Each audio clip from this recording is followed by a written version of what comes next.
Hey everybody, welcome back to the channel. Another C10 update video slash how-to. I'm going to show you guys what kind of sheet metal work I did to the door, and for those of you wanting to know how to add a edge or add extra material to the edge on a door or a fender if one comes up too short or you need to add a little bit of metal to make up for a gap in a body line. So, going to get into that, show you guys what's been done. All right, since we've got the upper door channel, window channel, bent into shape to where it fits the cab, and I pretty much got it worked out, a patch panel for that bottom corner where it fits the rocker. Last is this lip right here. This gap is, well, first of all, not only is this gap way too wide, but also this edge is very, very wavy and uneven. So really, there's only one way that I know of to fix this that takes the least amount of work, and that's putting it very mildly. And it starts off with this piece of welding rod, mild steel welding rod. This is going to be my new outer edge. I'm going to bend this into shape along the whole outside lip here, and then this is going to get welded in place and filled. I've already marked my highest points on the door. There's one here, and one here. This is where the rod will actually be touching the existing door. And then everywhere else along here besides these three marks, there should be a very slight gap. And hopefully, after it's all welded up, it should be straight. So, first step is going to be get this bent into the shape of the door. Get it cut to length. Start tacking it in place. Obviously, must protect the actual painted part of the vehicle from welding and everything else. And essentially, I'm just going to get this tacked on the door, make sure it looks good, make sure the gap is decent, and then obviously I'm going to pull the entire door off and I'm going to do all the welding off the vehicle. Okay, I think I got everything that I need to know to do on this door, so I've got it off and I'm gonna start doing all the sheet metal work, body work on it, get it painted. Hopefully it'll go back together and turn out like the passenger side. This front corner is a part that I couldn't show before in a previous video because it was still attached to the cab. This is the part that was causing me so much grief rubbing on the rocker panel, so I just cut the whole thing out, and then I've made this patch panel right here. We'll go on like that. This was made off the old door. I just cut this out, cleaned it up. It will go in place right there. I will recess it just a little bit beyond here so it does fit. I've already checked the fit with it on the cab, so welded in place. Cross my fingers again. It should fit just fine. And here is the other problem area, which, as you guys can see, I've got my welding rod tacked in place on there. I got it pre-bent pretty close and then tacked it in place and final bent it as I was going along. This is going to take the most work because I literally am going to have to tack weld this in place like you would stitch on a body panel or a patch panel replacement, but I've got to do both sides and clean up both sides. So that's going to take a lot of work. Just going to have to go really slow and do a lot of grinding, a lot of welding. Probably go through another tank of gas doing such. I think I'm down to, down to about 250 pounds on the argon. Probably definitely going to go through that finishing this door. So now the arduous task of spot welding, grinding, spot welding, hammering, trying to keep everything straight. There's one more problem with this door, and I've got it fairly straight, but this thing was dropped in shipment and that corner was bent. I've got it pretty close. I've got a little bit of more work to do right here to get that straight. And those were the three main areas that were not necessarily damaged, but just not correct. The other was obviously the upper rails here, which got them bent in place. Nothing a big sledgehammer and a 4x4 block can't fix, but this should be okay. Definitely some areas that need to be cleaned up before paint, if it'll focus. That is their idea of a finished weld, I suppose. Yeah, we won't get into that. We won't get into the fact of how the 8-year-olds build these babies. About 25% there, and this is in my other videos too, but I like to do this in case someone's never seen any of my videos. Obviously, I just go along and do a single tack, and I move about 1.5 inches at a time, spot weld, spot weld, spot weld, just to try to keep the heat down in the panel. You don't want to make too much heat in the panel, otherwise you'll have warpage. So keep everything cool, move, separation in between your spot welds, and just go slow. And then once I get quite a few down, I come back with the grinder and grind them off fairly smooth. These aren't completely smooth. I went a little deeper on some of these than I wanted to. This is more what I'm looking for. Just take the tops off. That way I can see how far the weld's penetrated, and then just keep welding until this is completely solid, and then come to a final grind on it. And then after that, we'll come across with a DA and hit this with a DA sander with some 80 grit for a final metal finish. So having said that, obviously I've got a lot more welding to do, and this is just this side. I still have to flip it over and completely do the other side as well. Fast forward about 25-30 minutes, and this side is completely welded, and I've got a rough grind here where it's fairly close to where I want it. Now is the time to go back over it and finish getting a couple of these little pinholes that I missed, and then go over it one last time, grind it, and then I'm gonna flip it over, do the other side, completely weld it, and then come back and do my last final grind on here and hit it with a DA on both sides and get it as smooth as possible. I'm gonna leave this side as it is for right now and flip it over and do the other side. Don't want to make this side nice, finished and pretty when I'm still welding the other side.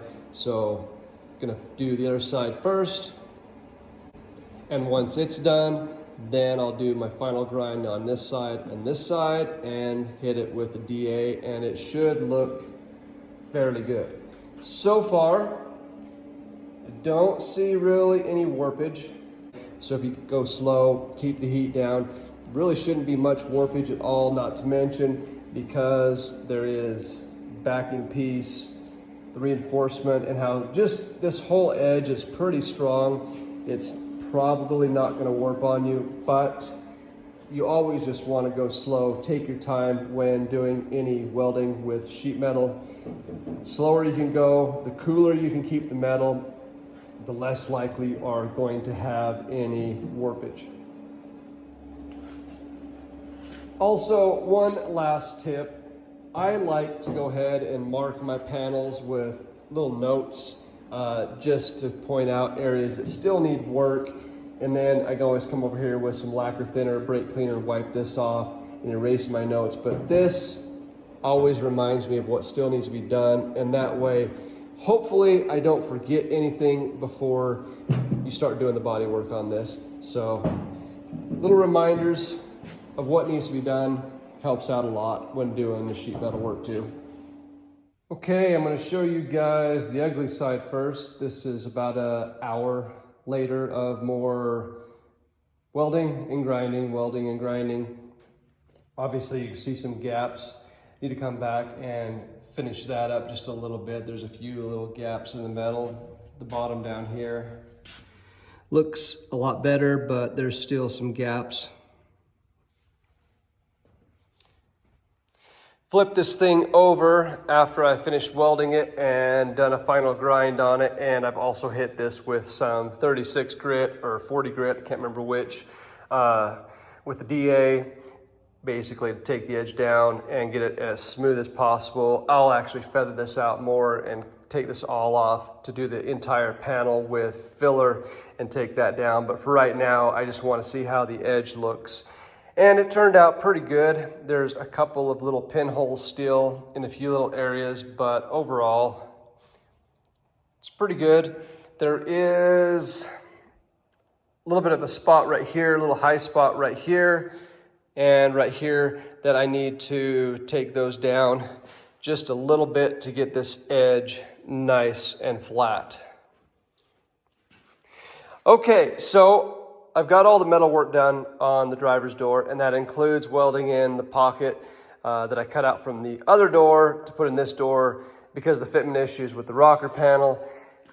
And I'm gonna have to do a little bit of body work right there where I had to beat that in to fit on that side as well. Want to go over all of the imperfections on the inside of the door just to show you guys what you're looking at if you do get one of these doors, what you're going to have to do to make it right. This obviously may or may not be a concern for your truck because fitment to cabs is so different, but definitely spot welds coming through. Going to require some filler. There is a dent right there. There was a dent outwards right there, which I had to straighten. I don't know how it got dented outwards, but it did. Right here was an issue. There was a large gap in between this piece and this piece.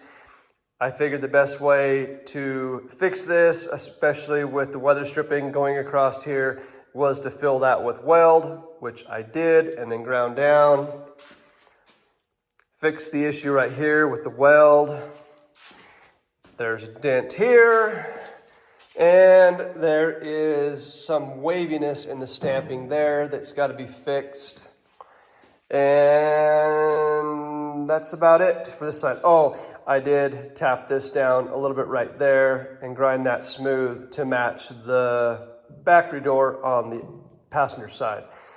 So lots of stuff to fix. Okay, so I'm going to close this video out. Sheet metal work is done on the door. Now I'm going to obviously body work this side, flip it over, body work the other side, prime, sand, you know, the regular issues. I gotta say, one thing I really did learn with this door and this truck, that if I could do it again, if you guys remember, I had issues where on the original door, I did a bunch of metal work on it, fixed all the holes everywhere in the door, and then I reskinned the door from here down. It was just from the body line down because that's where the rust was.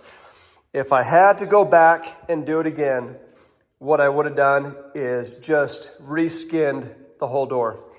It would have alleviated the warping issue I had, and it wouldn't have been any more work. In fact, it probably would have been less work because I wouldn't have had to weld the entire length of the door. Now that I've done a skinning on a door, it's actually pretty easy. Folding the edges over is really easy if you just take your time and go slow. So that'd be my lesson of the day to teach you guys. If you have a good door and all you're doing is reskinning it or reskinning part of it to fix rust issues or dents or a bunch of holes you don't mess with, my advice would be do not reskin part of the door. Just buy an entire skin and reskin the whole door, or else you might be in my shoes and have to deal with all this shit. So now, got my DA ready. I'm gonna take all this coating off where I'm gonna be doing my body filler at the moment on the inside of the door and start laying filler on. Obviously, it's a plus. I left the booth up in here.